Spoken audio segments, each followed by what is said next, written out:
Marilah kita berdoa untuk pembacaan dan pemberitaan firman Tuhan. Kita berdoa. Firman-Mu, ya Tuhan, adalah pedoman dan pegangan hidup yang mengarahkan kehidupan ini untuk hidup sesuai kehendak-Mu. Tuntunlah kami, ya Tuhan, dengan hikmat dan kuasa Roh Kudus-Mu untuk memahami firman-Mu dan hidup sesuai perintah-Mu. Amin. Mari kita membaca Alkitab dalam Injil Yohanes pasal 15. Injil Yohanes pasal 15 ayat 9 hingga ayatnya yang ke-17. Injil Yohanes pasal 15 ayat 9 hingga ayatnya yang ke-17. Yang tertulis demikian. Seperti Bapa telah mengasihi aku, demikianlah juga aku telah mengasihi kamu. Tinggallah di dalam kasih-Ku itu. Jikalau kamu menuruti perintah-Ku, kamu akan tinggal di dalam kasih-Ku, seperti aku menuruti perintah Bapa-Ku dan tinggal di dalam kasih-Nya. Semuanya itu kukatakan kepadamu, supaya sukacitaku ada di dalam kamu dan sukacitamu menjadi penuh. Inilah perintahku, yaitu supaya kamu saling mengasihi, seperti aku telah mengasihi kamu. Tidak ada kasih yang lebih besar daripada kasih seorang yang memberikan nyawanya untuk sahabat-sahabatnya.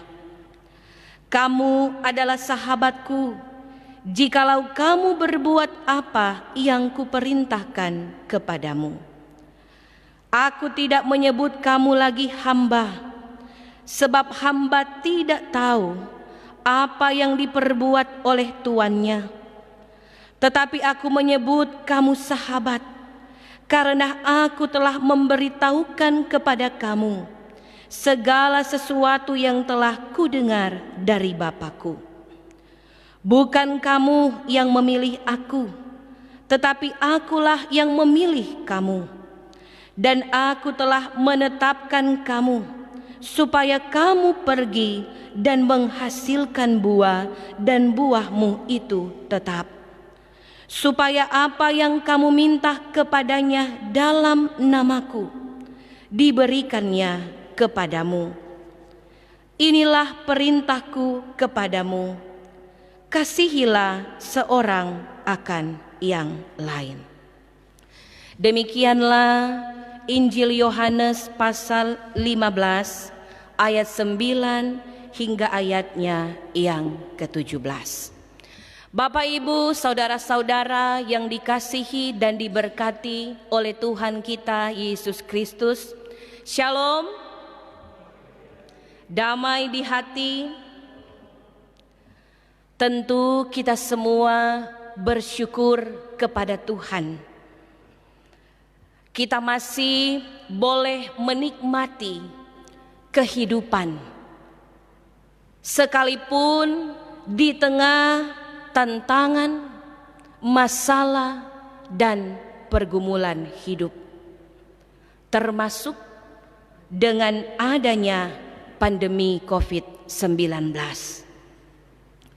Sekalipun dalam situasi seperti ini, namun kasih Tuhan sungguh nyata dan terus kita rasakan dalam kehidupan ini. Sebab Allah yang kita imani ialah Allah yang penuh dengan kasih. Dia begitu mengasihi kehidupan kita semua. Dan oleh karena itu, Ia pun ingin supaya kita semua hidup saling mengasihi. Dan itulah perintah Yesus bagi murid-muridnya dan juga bagi kita semua dalam bacaan perenungan kita di saat ini. Bapak, Ibu, saudara-saudara yang dikasihi dan diberkati Tuhan, dalam ayat 9 bacaan kita, Yesus memberitahukan kepada murid-muridnya bahwa Ia mengasihi mereka dalam kasih Bapanya. Yesus menunjukkan kesetiaannya pada kasih Bapanya melalui ketaatan untuk tetap maju menjalankan tugas pelayanannya. Sekalipun Dia tahu bahwa kematian menunggu di ujung jalan pelayanannya.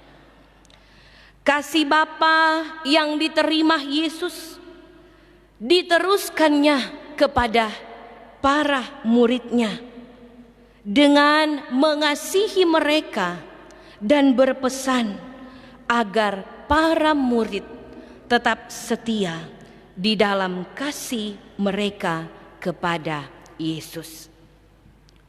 Kesetiaan para murid untuk tinggal dalam kasih Yesus akan menghasilkan sukacita. Sukacita ini bukan sekedar kebahagiaan atau mendapatkan kemudahan di dalam hidup, melainkan sukacita karena bersama dengan Allah dan tetap berjalan di dalam kasih dan pemeliharaan Tuhan. Sekalipun bahaya dan maut selalu ada di dalam kehidupan mereka, kasih dan pemeliharaan Tuhan di dalam hidup itulah yang membuat sukacita para murid menjadi sempurna. Kasih Kristus ini juga yang akan memampukan para murid untuk saling mengasihi sama seperti Kristus telah mengasihi mereka. Kristus mengasihi para murid untuk menunjukkan bahwa mereka adalah sahabat-sahabatnya. Sekalipun para murid menyebut Yesus dengan guru dan Tuhan, tetapi Yesus tidak memanggil mereka dengan sebutan hamba, melainkan sahabat. Seorang hamba tidak tahu apa yang diperbuat tuannya, sementara sahabat adalah orang yang paling dekat dengan kita dan yang paling mengerti akan pribadi kita. Yesus menyebut mereka sebagai sahabatnya, dan kepada para sahabatnya itu Yesus menyatakan rahasia Allah, yaitu keselamatan dunia melalui pengutusan dirinya. Sebagai sahabat, para murid mengetahui rancangan Yesus karena Yesus sendiri yang memberitahukan hal tersebut. Kristus mengasihi murid-muridnya, karena itu Dia memilih mereka untuk menjadi murid dan bukan murid yang memilih Yesus untuk menjadi guru. Yesus memilih dan menetapkan mereka, para murid, untuk terlibat dalam pelayanan pekabaran dan penyebaran Injil ke seluruh dunia, sehingga boleh menghasilkan buah, yaitu kasih yang tetap dan tidak berkesudahan. Kasih yang berasal dari Bapa diberikan Yesus kepada muridnya, dan murid membagikan kasih itu kepada semua orang, agar seluruh dunia mengenal kasih Tuhan melalui Kristus dan para muridnya. Bapak, Ibu, saudara-saudara yang dikasihi dan diberkati Tuhan, Yesus tidak hanya mengajarkan konsep belaka kepada para muridnya dan kepada kita, namun Dia mengajarkan apa yang telah Dia perbuat di tengah-tengah pelayanannya. Nah, Bapak, Ibu, saudara-saudara yang dikasihi dan diberkati Tuhan, kita semua adalah orang-orang yang telah menerima kasih Allah di dalam Yesus Kristus, yang telah rela berkorban dan menebus dosa-dosa kita manusia. Dan kasih-Nya terus Ia nyatakan dan terus kita alami dalam kehidupan ini. Sehingga apakah respons kita terhadap kasih Tuhan? Melalui bacaan Alkitab di saat ini, kita diajak untuk hidup di dalam kasih Allah, kemudian mempraktekkan kasih Allah itu kepada sesama. Inilah perintah Yesus kepada murid-muridnya dan kepada semua orang percaya. Kasih Allah yang telah kita terima dan kita rasakan tidak boleh berhenti hanya pada kita, tetapi harus kita jalankan, harus kita tunjukkan kepada sesama manusia. Kita diperintahkan untuk mengasihi satu dengan yang lain, dengan kata lain menjadi sahabat bagi semua. Artinya mengasihi semua orang, siapapun dia, tidak melihat latar belakang, bagaimanapun keadaannya, meskipun dia berbeda agama dan kepercayaan dengan kita. Tinggal di dalam kasih Kristus adalah syarat utama kita mampu mengasihi semua orang, bahkan yang membenci kita sekalipun. Dan sebagai sahabatnya, kita pun diajak untuk tetap tinggal di dalam Tuhan, sekalipun kehidupan yang dijalani banyak tantangan, banyak pergumulan. Kita memiliki sahabat yang rela berkorban. Kalau Tuhan rela mengorbankan nyawanya, masakan Dia akan meninggalkan atau tinggal diam ketika kita sedang dalam permasalahan hidup yang berat? Bapak, Ibu, saudara-saudara, kita percaya Tuhan tidak akan pernah meninggalkan kita, dan Ia pasti memberi pertolongan. Dalam Ibrani 13 ayat 5b, Allah telah berfirman, "Aku sekali-kali tidak akan membiarkan engkau, dan aku sekali-kali tidak akan meninggalkan engkau."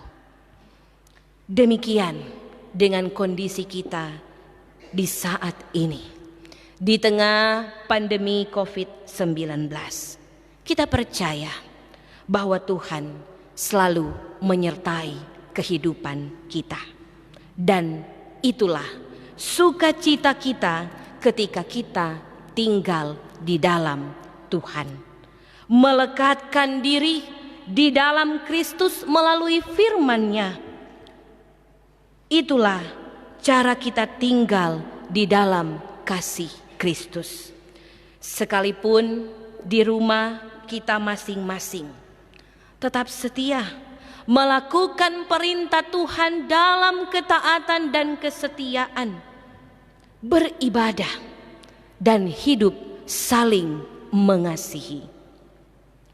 Bapak, Ibu, saudara-saudara, sebagai orang Kristen atau pengikut Kristus, seharusnya kita memiliki ciri khas, yaitu hidup dalam kasih, sehingga orang bisa mengenal kita sebagai orang Kristen dari kasih yang kita miliki dan yang kita terapkan dalam hidup ini. Tuhan mengasihi kita semua. Amin.